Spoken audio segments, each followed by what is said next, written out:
Anita was of a different metal altogether. She wanted her life and her surroundings to reflect an harmonious whole.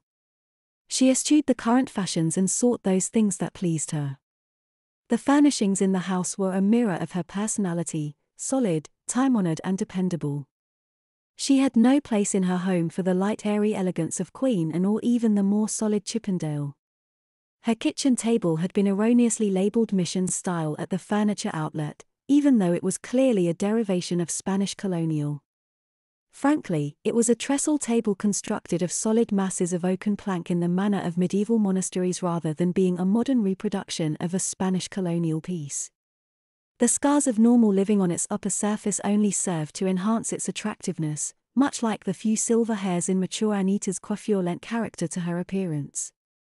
Nevertheless, the scrapes and discolorations of use fit in well with the heavy dark oaken furniture with which she populated each room. The house itself was constructed in a ranch style, which was appropriate for the southwestern area in which they lived. Howard had been indifferent to the design of the house when they purchased it. He was only interested in the price and mortgage payments. When Anita suggested that they xeriscape the landscaping to reduce the impact on the ecology, Howard had agreed without answer. He had no interest in spending his weekends mowing lawns and gardening. Rocks and desert plants that required little fuss or watering were fine with him. A house was only a place to toss his dirty clothes at the end of the day and watch a little tube before dinner.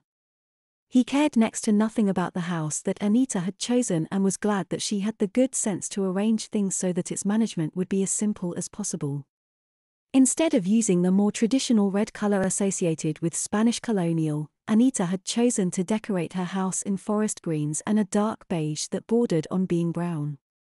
The colors blended well with her indoor plants and gave the impression of growing things even though their front yard was populated with white gravel, yuccas, and cacti rather than the water-slurping St. Augustine carpet grass of their neighbors.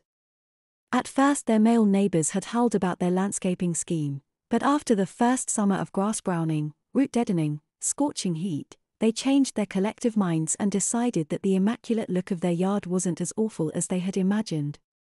Of course, being men, that wasn't all that changed their puny, self-righteous minds. After church on Sundays, some of Anita's female friends from the neighborhood would come over to a light brunch of rolls and coffee. Anita would make croissants, orange coffee rolls and miniature quiches to serve her friends in the kitchen while Howard amused himself with Sunday sports programming on the TV. Along with her fresh ground, filter-brewed Brazilian coffee, her bunches allayed the ill will of the neighborhood and solidified her position in the local community as a woman of merit. She always bought candy from the neighborhood children during fundraising periods and could be counted on for assistance whenever the other women needed her. Never had she refused a request for an egg or a cup full of sugar. As a neighbor, she was a gem. It didn't take long for the wives in the neighborhood to convince their husbands that Anita's presence was an asset to the community and that their grumblings over the house with no lawn were unfounded. Indeed, after hearing Anita talk about the reduced water bills and seeing the water invoices themselves, several of the women convinced their husbands to xeriscape their landscapes as well. It was only sensible to adapt to the ecology rather than fight it. Anita made friends early in their residency.